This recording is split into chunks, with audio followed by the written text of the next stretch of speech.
포괄해야 하는 지속 가능한 성장이 필요한 경우, 이런 경우에 필요한데 특히 사회 서비스가 그렇다라는 것이죠. 그래서 구조적 저성장과 양극화, 세계화, 저출산 고령화 등 우리가 직면한 도전 과제들은 일정 부분 이익 극대화, 효율 극대화의 거대한 조류 속에서 필연적으로 생긴 문제들이다. 그러니까 시장의 효율성 추구 과정에서 시장 실패가 만들어낸 문제들이라는 것이죠.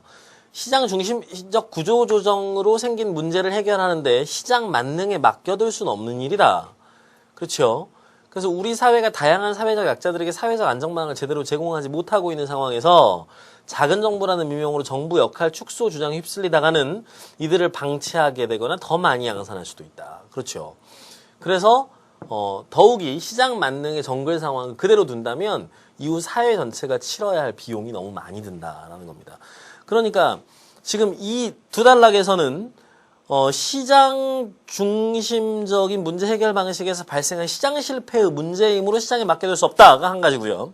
그리고 두 번째는 사회적인 약자, 사회적인 약자에 대한 보호를 위해서 시장 만능의 정글 상황을 그대로 둔다면 더욱더 상황이 악화될 것이다. 그래서 사회적 비용이 커진다라는 이야기를 이제 포함하고 있습니다. 그러니까 핵심은 시장에 맡길 수 없다는 것이죠. 민간과 시장에 맡겨서는 우리가 공공성의 의미도 제대로 실현할 수 없고, 그리고 시장에 의해서 발생한 문제이기 때문에 해결도 되지 않으며, 그리고 장기적으로 사회적으로 모순을 더 낳음으로써 비용이 커진다라는 문제를 얘기하고 있는 것입니다. 예, 그러면 이제 제시문 B로 넘어가 보도록 하죠. 고령화 현상은 단지 재앙일 뿐일까? 미국의 1960년과 80년을 비교한 자료는 노인이 받는 사회보장 혜택과 어린이가 받는 교육의 질이 역전되고 있는 사례를 보여준다.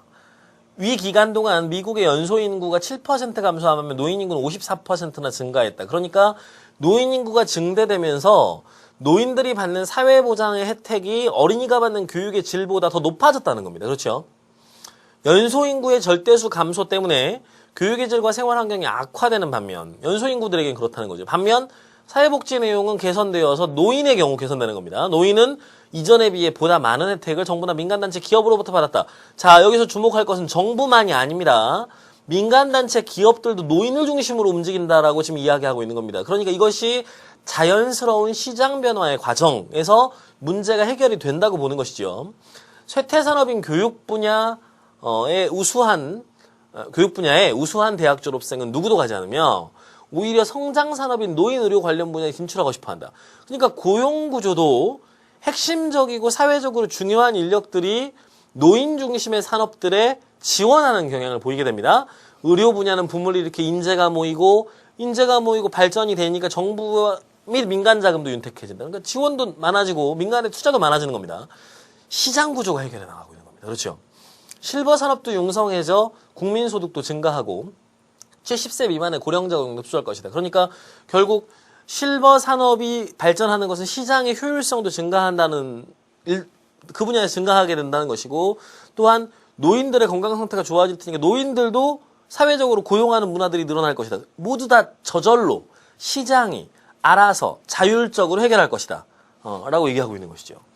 또한 노인은 선거권을 가졌기 때문에 정부 예산의 노인 정책을 배분을 증대하기 위해서 정부에 적극적으로 작용할 수 있다. 그러니까 노인들이 그 연소 인구와는 달리, 선거권이 없는 연소 인구와는 달리 선거권이 있기 때문에 자기들에게 필요한 복지 정책의 입안과 그 실현에 영향력을 행사할 수 있는 것이지요. 당연히 정치인들도 그런 공약들을 내세우게 될 것이고요. 따라서 고령화가 반드시 노인에게 불리한 것만 아니라 어떤 의미에서 생존율의 증가는 효율적이고 허비 없는 사회를 뜻한다. 한국은 오랫동안 청소년은 많은 반면 사망률이 높았기에 강건하고 풍부한 지식과 체험을 구비한 소수 노인이 존경받고 지도력을 발휘할 수 있었다. 그렇죠.